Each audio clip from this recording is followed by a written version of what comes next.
vous remercie Madame la Présidente. Monsieur le Bourgmestre, ce 30 novembre, 3 citoyens liégeois passeront devant le tribunal pour avoir tenté de dénoncer le message trompeur de publicité pour des grosses voitures.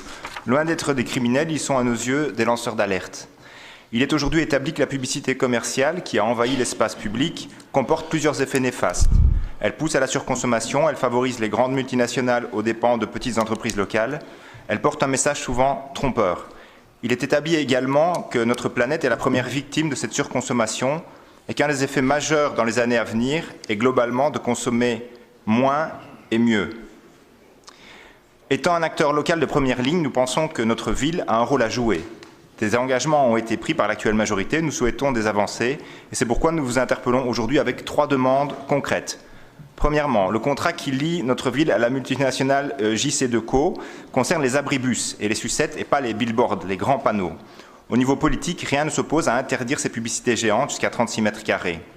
La ville pourrait-elle prendre un engagement concret et chiffré en ce sens? Pourrait-elle notamment enlever les panneaux publicitaires installés sur les terrains de la ville, de la régie foncière ou de tout autre organisme sous l'autorité de la ville?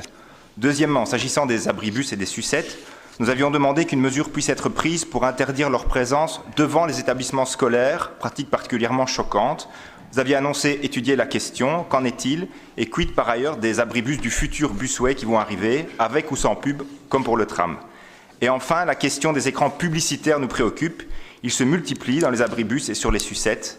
Or, sans parler de leur consommation énergétique très conséquente, une étude européenne concernant la publicité et les recommandations pour la sécurité routière, vient de montrer leur dangerosité. Avoir son attention détournée plus de 2 secondes multiplie, semble-t-il, par 7 le risque d'avoir un accident. Ne devrait-on donc pas envisager de supprimer ou à minima de limiter drastiquement ces dispositifs? Je vous remercie. Je vous remercie pour la gestion parfaite du temps. Monsieur le Bourgmestre. Oui. Permettez-moi tout d'abord de rappeler une nouvelle fois que de nombreuses mesures sont prises pour protéger l'espace public en matière de publicité. Premièrement, le marché actuel du mobilier urbain permet une diminution de 10% des faces publicitaires. Rappelons-nous l'époque où la place Saint-Lambert était jalonnée de mupis, comme on les appelle, c'est aujourd'hui terminé. Ce chiffre va monter à 17% avec le tram, puisqu'il n'y aura plus de publicité sur le tracé. Je rappelle que ces dispositifs permettent de la publicité publique.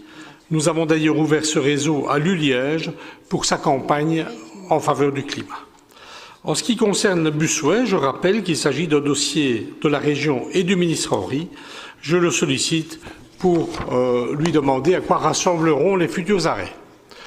Ensuite, le collège refuse systématiquement les demandes de renouvellement de permis pour les panneaux publicitaires. Par exemple, le collège a refusé un permis d'urbanisme à JC2Co pour le maintien de dispositifs publicitaires LED rue de Herve. Le collège est intervenu pour faire enlever un dispositif publicitaire sur un bâtiment au coin des rues du Pont-d'Île et de la rue Ludet. Nous avons demandé à la SNCB de retirer un camion avec écran publicitaire LED. Troisièmement, le collège communal a repris ce 27 octobre une décision de principe relative à l'interdiction de placement sur la voie publique de véhicules publicitaires ou de tout dispositif de type de caisson contenant des véhicules à des fins publicitaires.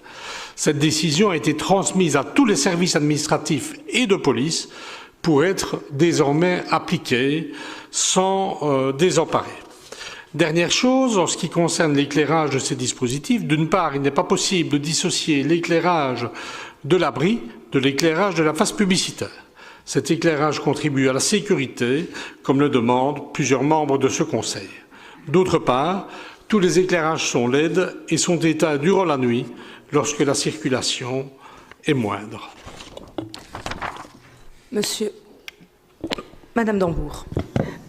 Je vous remercie, Monsieur de Meyer, pour votre réponse bien complète. Je voudrais bien quand même insister vraiment sur les alentours des écoles.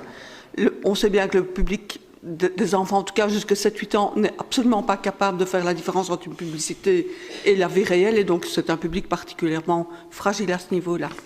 Toutes les mesures que vous envisagez sont vraiment importantes à nos yeux de nous Verts Ardents. Vous savez à quel point moins consommer et mieux consommer est important pour notre planète. Ce cycle infernal de production, consommation, mise en décharge est un facteur important de libération de perturbateurs endocriniens qui non seulement agissent spécifiquement sur les jeunes enfants, mais ces perturbations se transmettent de génération en génération par un effet épigénétique. Et donc c'est non seulement notre population actuelle, mais toute la population à venir qui est à protéger.